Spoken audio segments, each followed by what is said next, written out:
Antes mesmo do fim da aplicação do Enem, já circulavam nas redes sociais fotos da prova completa. O ministro da Educação, Camilo Santana, negou a possibilidade de anular a prova devido ao vazamento e assegurou que foram casos pontuais. A pasta também acionou a Polícia Federal para que investigue o caso. Já as questões do Enem, que tornaram alvo de críticas pela Frente Parlamentar da Agropecuária. Por exemplo, a bancada pede a anulação de 3 perguntas por entender a presença de cunho ideológico.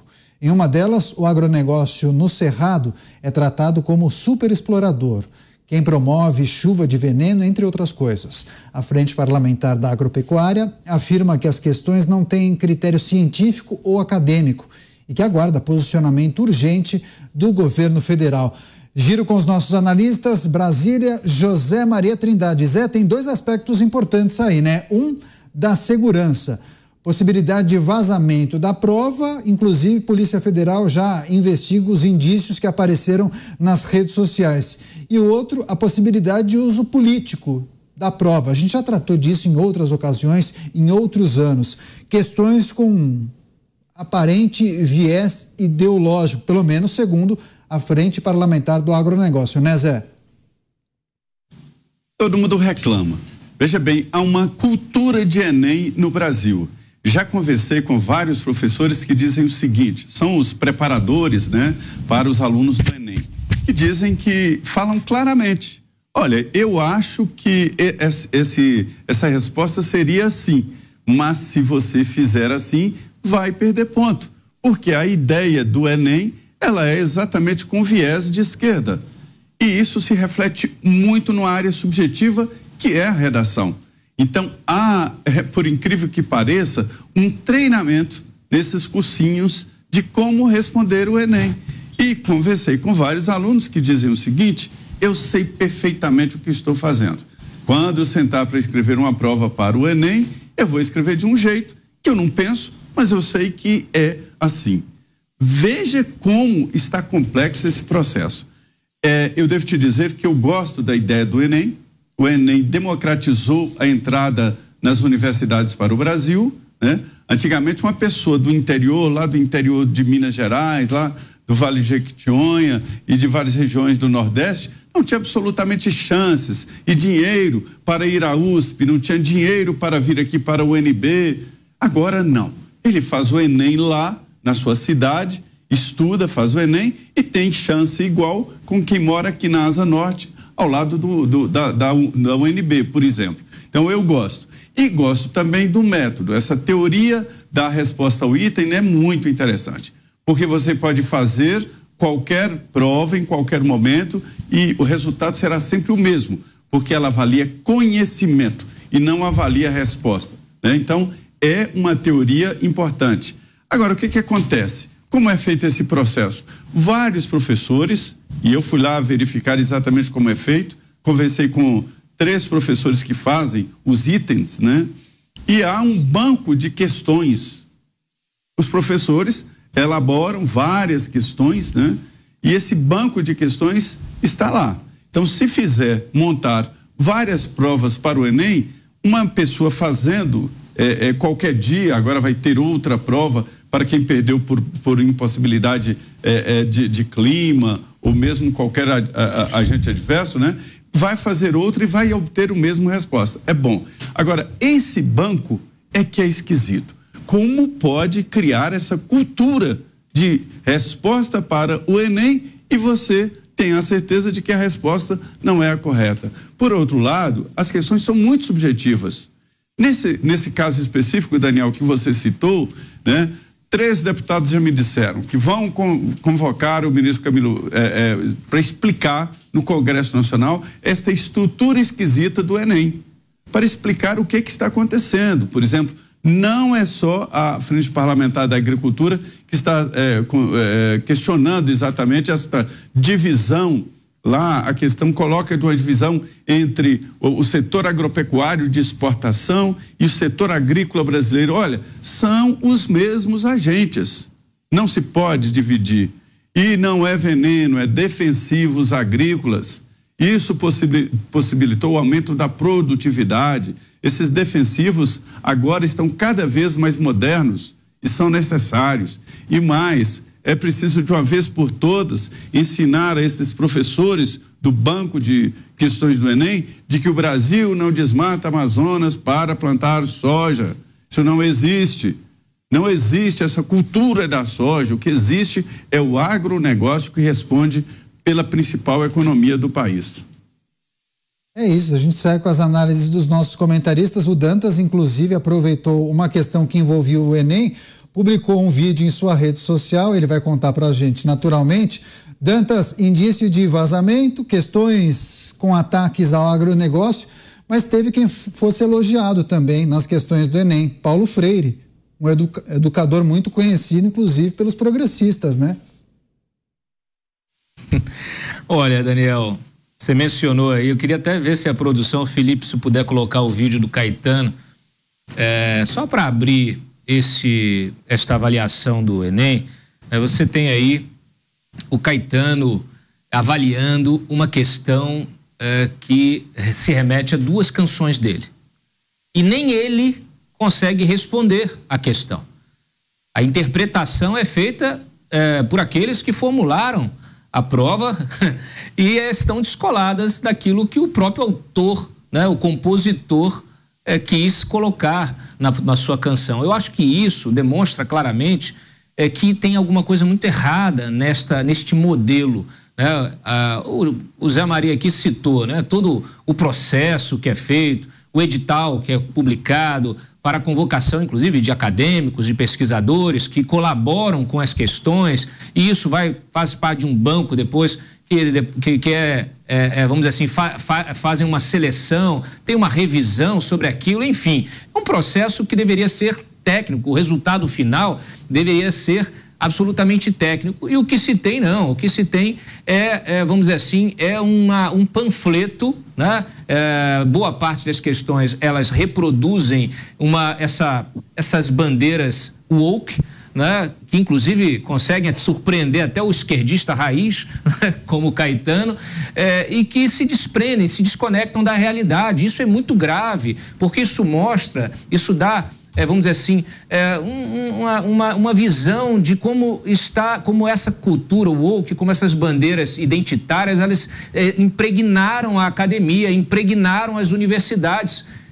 Universidades que deveriam ser centros de produção de conhecimento e de evolução, né? Não só filosófica, mas especialmente tecnológica, para que a gente pudesse agregar na geração de emprego. Nós temos aí grandes potências, usam as universidades para isso, né? Para poder, muitas vezes, aprofundar pesquisas, desenvolver pesquisas, cujo resultado depois é aplicado, né, na indústria, né, de base tecnológica, para geração justamente de emprego, de produtos novos e de postos de trabalho, e nada disso acontece aqui.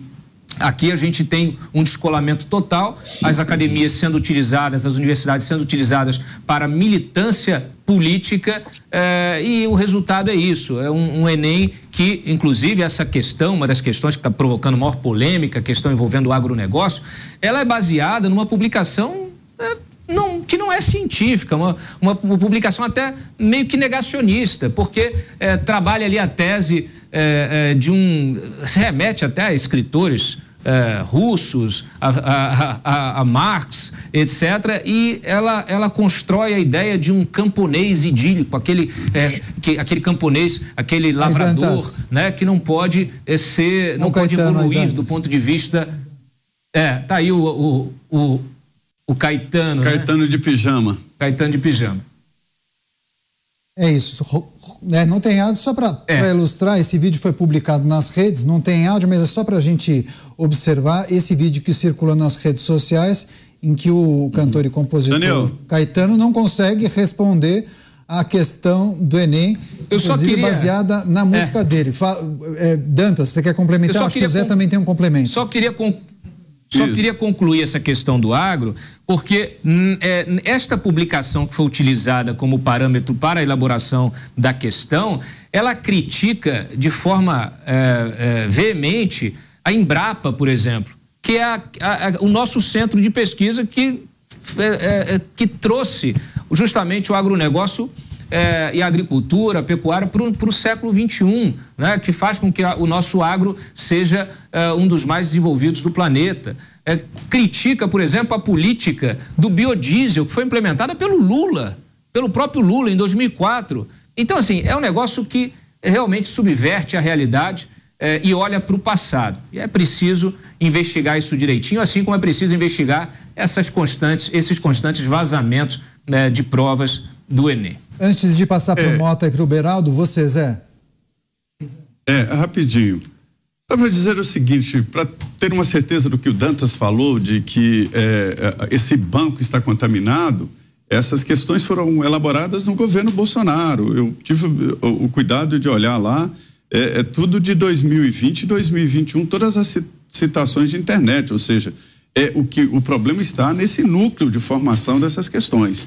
E quero dizer também que não é uma defesa, mas analisaram a música é de uma subjetividade gigante.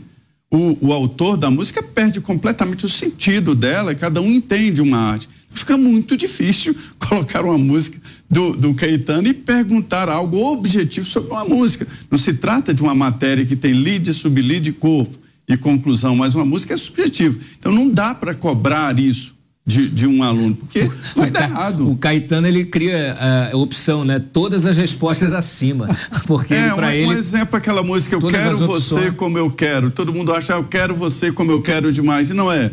O autor vem dizendo, gente, não é isso, eu quero você como eu quero que você seja. Quer dizer, a subjetividade em música é uma coisa absurda e deve ser assim. E não dá para cobrar isso numa prova de Enem. Isso é a vida, a pessoa joga a vida numa prova dessa do Enem. Pois é, Mota, também queremos escutar a sua análise e avaliação. Enem 2023, essas questões polêmicas, também a questão que envolve o vazamento. Agora, não é a primeira vez que a gente fala de uso político do Enem. Como blindar a prova de possíveis influências? Acha isso possível? Acabando com ela. Isso é a coisa mais óbvia. Todo ano se demonstra a necessidade de acabar com isso. E eu quero só corrigir aqui o que o Dantas disse. Não é todas as respostas anteriores, Dantas. É todas as respostas anteriores. Todos. Isso é uma vergonha. Eu acho que o Enem tem que acabar. O Enem sempre foi mais um instrumento de doutrinação ideológica, porque o ensino brasileiro, meus amigos, é um instrumento de doutrinação ideológica. Eu não sei quantos pais estão assistindo aqui o Pingos nos Is. Eu recomendo, se você não fez isso recentemente, dê uma olhada nos livros dos seus filhos, dê uma olhada nos cadernos, veja o que eles estão aprendendo. Eu já detectei inúmeros materiais escolares esse viés horroroso de demonização da prosperidade, demonização da riqueza, demonização da propriedade, demonização do setor da economia que mais alavancou o desenvolvimento do país, o agronegócio. Isso não precisa do Enem para ver. Olhem o que as crianças estão aprendendo nas escolas. Isso, meus amigos, é gravíssimo. A gente faz piada, faz post em redes sociais, mas essa doutrinação, ela começa no primeiro grau e vai até o pós-doutorado. É uma maquininha. Mas o problema não é do Enem. Não, eu não estou dizendo que é do Enem. O problema não é do Enem. E vai piorar, porque o Enem você tem um foco ali, você identifica essa doutrinação. Agora, se espalhar entre as universidades, com os tais vestibulares, que já quase não existem mais, a situação fica muito pior. O Enem, pelo menos, você tem controle. O Enem foi uma grande conquista. Eu discordo, Zé. A centralização piora tudo. A centralização quer dizer que tem meia dúzia de pessoas que têm lá as respostas de uma prova que vai fazer diferença na vida de muita gente. O que acontece? O que acontece com o ser humano que sofre as tentações do poder, todas as tentações? Acontecem os tais vazamentos, né?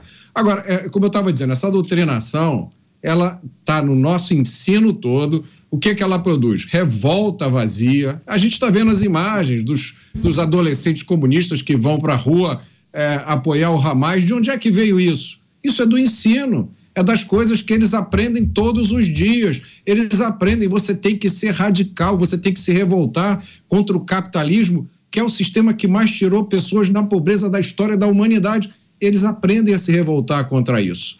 Essa doutrinação, ela afasta, como o Dantas falou, ela tira os alunos das carreiras de exatas, de tecnologia, que são absolutamente necessárias para um país, e a gente fica com essa super safra de cientistas sociais, filósofos, historiadores, que depois vêm se meter na economia, vêm se meter no combate ao crime, porque a gente não tem técnicos suficientes. Olha, não é à toa, para encerrar, que o padrinho do ensino brasileiro é Paulo Freire. E aí, em homenagem ao Paulo Freire, se você me der licença, Daniel, eu vou ler uma frasezinha, um pensamento do Paulo Freire. Por favor, prestem atenção. Na verdade, não há eu que se constitua sem o não eu. Por sua vez, o não eu constituinte do eu se constitui na constituição do eu constituído. Senhoras e senhores, Paulo Freire. Olha, uma excelente contribuição, viu, Mato? Para a gente entender a dinâmica do papo aqui. O Beraldo está dando risada. Beraldo... Eu já não sei quem sou. Não, tá, é um papo meio esquizofrênico aqui, né? Eu já não sei quem sou eu. Essa frase certamente foi cunhada em algum momento etéreo ali da... Não tem a menor dúvida, meu amigo, não tem a menor dúvida. Paulo Freire. Como diriam na nossa Minas Gerais, dom que eu tô, from que eu vou, quem que eu sou. Pois é. Beraldo, também queria pedir sua análise sobre essa edição 2023 do Enem, essas questões abordadas pelos nossos colegas, mas se você também puder dar uma contribuição, nos Estados Unidos tem uma prova de aptidão similar ao Enem, seria o Enem norte-americano. Essas questões que a gente debate aqui, o uso político de uma prova como essa, também já foi tratado nos Estados Unidos ou não? É algo que nunca foi observado, pelo menos? Caniato, o processo de admissão nas universidades e faculdades norte-americanas é um processo bastante amplo. As universidades, elas têm a autoridade para dizer se aceitam ou não um determinado aluno, independente do resultado obtido no teste, né? Que lá é o SAT. Eu fiz isso há muitos anos e em nenhum momento houve ali qualquer tipo de pergunta ou de pegadinha ou qualquer coisa que pudesse ser relacionada a algum tipo de militância. Porque o teste, como eu disse, é uma nota que você tira e você aplica para a faculdade, eles querem ver o seu histórico escolar, como é que eram as suas notas durante a escola. Uma carta, né? Uma carta de recomendação, enfim, é todo um conjunto de informações que a universidade avalia se você está apto ou não a atender aquele curso. Aqui no Brasil, a gente precisa lembrar que antigamente, na minha época, era o vestibular, né? Você fazia o vestibular para a universidade determinada que você queria. E aí criou-se o Enem, que era, como o Zé Maria disse, um instrumento de facilitação para você ter uma nota única, uma avaliação única, e as universidades poderiam criar um critério mais uniforme de escolha dos seus alunos. O que me leva também a colocar uma crítica aqui a questão das cotas, Caniato. Se você tem um sistema de escolha para ingresso nas universidades que não identifica cor, que não identifica preferência sexual, não identifica absolutamente nada, então você tem uma forma eficiente de estabelecer um padrão de conhecimento. E aí cria-se as cotas na universidade, quando, na verdade, o que você deveria estar preocupado é em criar condições lá na escola de negros, pobres, índios, pardos, mulatos e seja lá quem for, tem a mesma oportunidade daquelas pessoas lá, dos filhos das famílias ricas, dos grandes centros, etc., para que o conhecimento seja de fato universal. Então essa é a minha crítica principal sobre essa questão de cotas, que também tem a ver com a forma que se escolhe os alunos que vão ingressar na universidade no Brasil. E aí tem um outro ponto. A partir do momento dessa prova única, que é o Enem, foi visto pela esquerda como uma forma de antecipar a doutrinação, porque nós sabemos que as universidades brasileiras, em geral, são máquinas de doutrinação. E a gente está vendo lá na faixa de Gaza o que acontece quando se doutrina jovens cada vez mais jovens com um determinado propósito. Você consegue colocar na cabeça de um ser humano que o propósito de vida dele é matar o outro. Então, se você consegue isso, imagina o que se consegue ao fazer esta militância em que, até para ter chance de passar na faculdade, um jovem de 16, 17 anos tem que saber qual é a resposta progressista para um determinado tipo de questão. E aí, quando ele ingressa na faculdade, metade do trabalho já está feito, fica mais fácil a doutrinação ainda, mais fácil ainda dentro das universidades. E o que a gente vai ter de nação? Nós vamos ter na nação brasileira, no futuro da nação brasileira, um universo de pessoas que vão criminalizar o agronegócio, que é o que gera prosperidade no país. Vá conhecer o interior de São Paulo, quem não conhece. Regiões agrícolas que se desenvolveram, que têm uma qualidade de vida excepcional, graças ao dinheiro que o agronegócio faz circular. E aí nós estamos assistindo estados como Piauí, Maranhão, Tocantins e tantos outros, tendo a oportunidade agora de desenvolverem o agronegócio para valer, para criar riqueza naquela região tão pobre há tanto tempo. E aí o que faz o governo? Marco temporal, vamos acabar com o marco temporal, porque quanto mais terra indígena houver no Brasil, menos agro, menos dinheiro, menos prosperidade. O governo que deveria estar preocupado em fazer infraestrutura para escoar, armazenar e escoar a produção, em criar universidades de agronomia para melhorar a qualidade da mão de obra que se dedicará a esse tipo de atividade, não!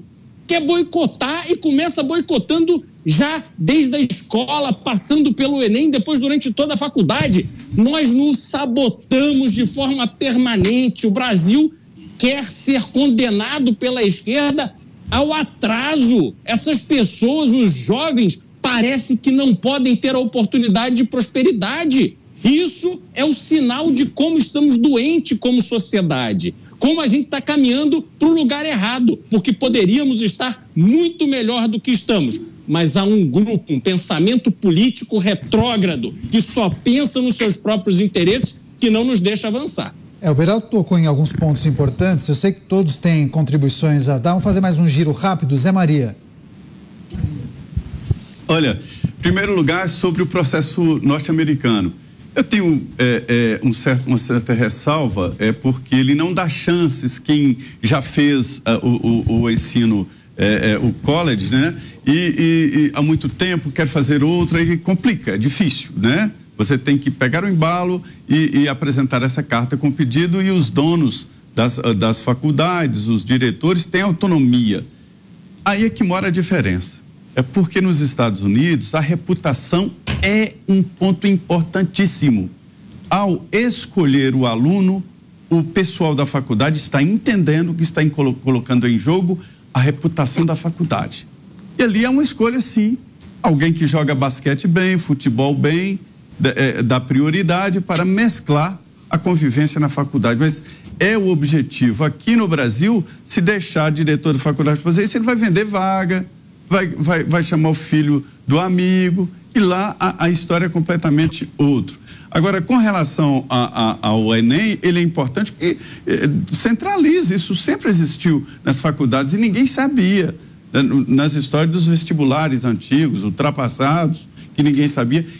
Agora a gente está de olho no que está acontecendo e na seleção dos alunos. É muito importante, meus filhos me ensinaram.